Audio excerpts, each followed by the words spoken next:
السلام عليكم ورحمة الله.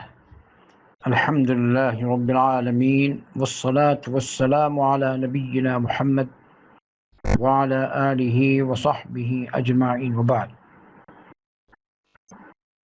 فعن أنس رضي الله عنه قال قال رسول الله صلى الله عليه وسلم: إذا أراد الله بعباده الخير عجل له العقوبة في الدنيا، وإذا أراد الله بعبده الشر أمسك عنه بذنبه حتى يوفي به يوم القيامة.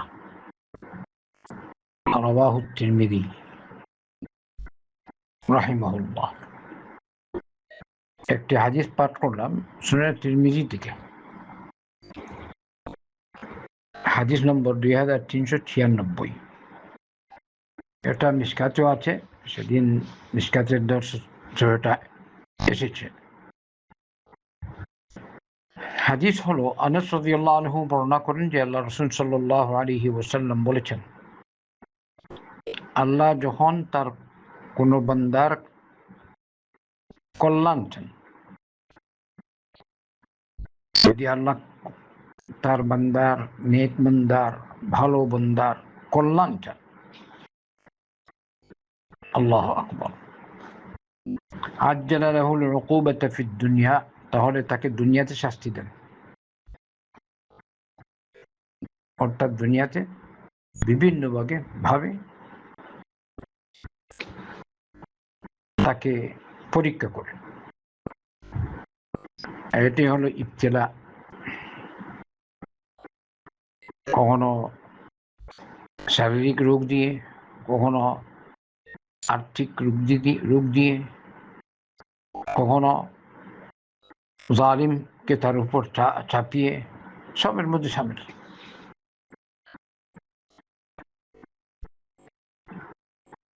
এর দ্বারা কি হয়, মানে আল্লাহ পাক তাকে তার কল্যাণ চান, এই জন্য এই পৃথিবীতে তাকে এই পরীক্ষায় ফেলছেন।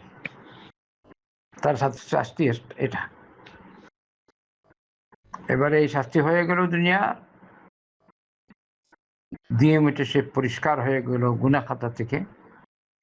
পরবর্তীতে সে ঈমানের অবস্থায়, নিষ্পাপ অবস্থায় পৃথিবী থেকে মৃত্যুবরণ করে। সুবহানাল্লাহ। তো আপনি একটা মানুষকে দেখলেন অসুস্থ, দুর্বল, হ্যাঁ, আপনি বলবেন না হয়েছে, কারণ আল্লাহ বলেছেন, আল্লাহ রাসূল সাল্লাল্লাহু আলাইহি ওয়াসাল্লাম বলেছেন, আল্লাহ তার কল্যাণ চান, তাই জন্য এটা করেছেন। এছাড়া কখনো তো আল্লাহ পাক মানুষের ঈমান বৃদ্ধি করার উদ্দেশ্যে, ঈমান বাড়ানোর জন্য তার পরীক্ষা করেন, তাকে টেস্ট করেন।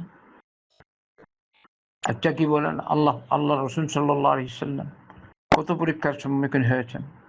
নবী করিম সাল্লাল্লাহু আলাইহি ওয়াসাল্লাম নিজে বলেছেন, আশাদ্দুন নাসি বালা'আন আল-আনবিয়া সুম্মা আল-আমসাল ফাল-আমসাল। সবচেয়ে বেশি পরীক্ষার সম্মুখীন আম্বিয়া কেরাম আলাইহিস সালাম। আম্বিয়া কেরাম পরীক্ষার সম্মুখীন হয়েছে, কেউ শারীরিক রোগ দ্বারা, কেউ আর্থিক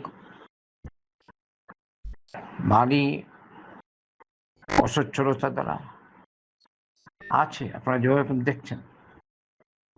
কেউ কাফিরদের, বিজাতীয়দের পক্ষ থেকে কষ্ট দ্বারা ওরা তাকে কষ্ট দিয়েছে। আম্বিয়া কেরাম আলাইহিস সালাম হিজরত করেছেন, এই তো কষ্ট পেয়ে কত রকমের অসুবিধায় ছিলেন আম্বিয়া কেরাম আলাইহিস সালাম। সবচেয়ে বেশি পরীক্ষার সম্মুখীন হন আম্বিয়া কেরাম আলাইহিস সালাম। অথচ আমরা সবাই জানি আম্বিয়া কেরাম আলাইহিস সালাম মাসুমুন আনিল কাবায়ের, গুনাহ থেকে ওরা নিষ্পাপ, কবিরা গুনাহ থেকে নিষ্পাপ।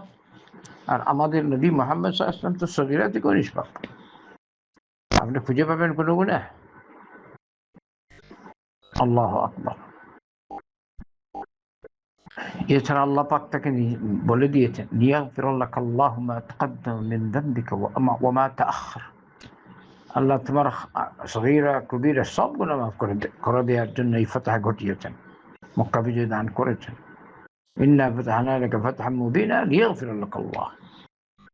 মা আয়েশা রাদিয়াল্লাহু আনহা তাকে বললেন, ইয়া রাসূলুল্লাহ, আপনি এত কষ্ট করছেন, তাহাজ্জুদের সালাত এত লম্বা, অথচ আল্লাহ আপনার আগের পিছনে সব গুনাহ মাফ। মানে নবী নিষ্পাপ সাল্লাল্লাহু আলাইহি ওয়াসাল্লাম, সব গুনাহই নেই।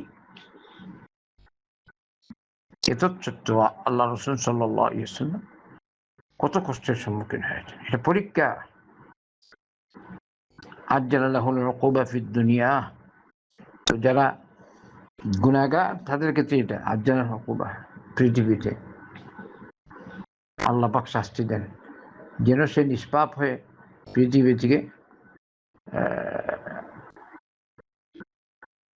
থেকে আখিরাতের দিকে অগ্রসর হয়, তার মৃত্যু যেন ঘটে নিষ্পাপ অবস্থায়। সুবহানাল্লাহ। যারা পাপী মুসলিম, পাপীদের গুনাহ তো মাফ হচ্ছে আল্লাহ রাসূল এর ফরমান অনুযায়ী। আর যাদের গুনাহ নেই, হ্যাঁ, সগীরা গুনাহ, প্রত্যেক মুসলিম যদি কবিরা গুনাহ থেকে মাহফুজ থাকে, সংরক্ষিত থাকে, তাহলে তো যখন সে সালাত পড়বে, 5 ওয়াক্ত সালাত মধ্যবর্তী সগীরা গুনাহ মাফ হয়ে যায়। আরো কত ইয়ে আছে। আচ্ছা, সামনে যে হাদিস, ওয়া আরাদাল্লাহু, সামনের হাদিসের অংশ, وإذا أراد الله بعبده الشر أمسك عنه بذنبه حتى يوفي به يوم القيامة। আর আল্লাহ যে বান্দার অকল্যাণ চান, তার গুনাহ খাতা ওই রকম রেখে দেন, এর পরিবর্তে তাকে কোনো শাস্তি দেন না।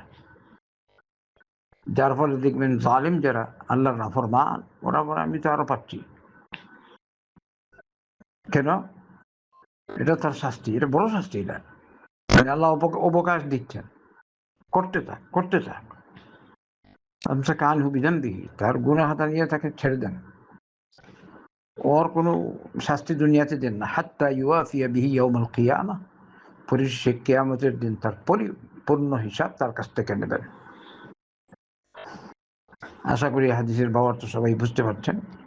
খেয়াল করুন, আপনার মধ্যে যে গুনাহ খাতা থাকে, কবিরা থাকে, সগীরা তো আপনি মনে করেন কিছুই না, কবিরা থাকে। আরেকজনের হক মারলেন, অন্যের উপর জুলুম করলেন, চুগলি করলেন, গীবত করলেন, আমানতের খেয়ানত করলেন, মানুষকে তুচ্ছ ভাবলেন, এটা আরেকটা গুনাহ, কবিরা গুনাহ।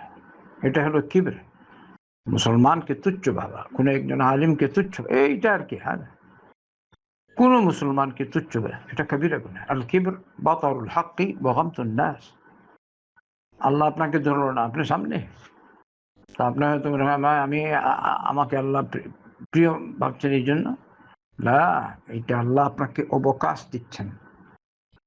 যদি দুনিয়াতে শাস্তি দিয়ে দেন, আলহামদুলিল্লাহ, আল্লাহ হাত্তা ইউয়াফিয়া বিহি ইয়াউমাল কিয়ামাহ, আর আপনার দিকে আল্লাহ প্রতিশোধ দিবেন কাল কিয়ামতের দিন। অতএব সাবধান, প্রত্যেক পাপী, সকলকেই, আমি আমাকে বলছি, আপনাদেরকে বলছি, সকলকে বলছি, আমাদের মধ্যে যদি পাপ থাকে, আমরা যেন পাপ ছেড়ে দিয়ে সত্যিকারের তওবার মাধ্যমে আল্লাহর দিকে রুজু করি। আর সবসময় ইস্তিগফার পাঠ করি, ইস্তিগফার, নিয়মিত সালাত আদায় করি, হালালের উপর চলি, হারাম থেকে বাঁচি, কবিরা গুনাহ থেকে বাঁচি, সগাইর গুনাহ থেকেও বাঁচি, নিয়মিত আল্লাহর ধ্যানে মগ্ন থাকি। আল্লাহ আমাদের সকলকে তৌফিক দান করুন। ওয়াসাল্লাল্লাহু ওয়াসাল্লাম আলা নবিয়িনা মুহাম্মাদিন ওয়া আলা আলিহি ওয়া সাহবিহি আজমাইন।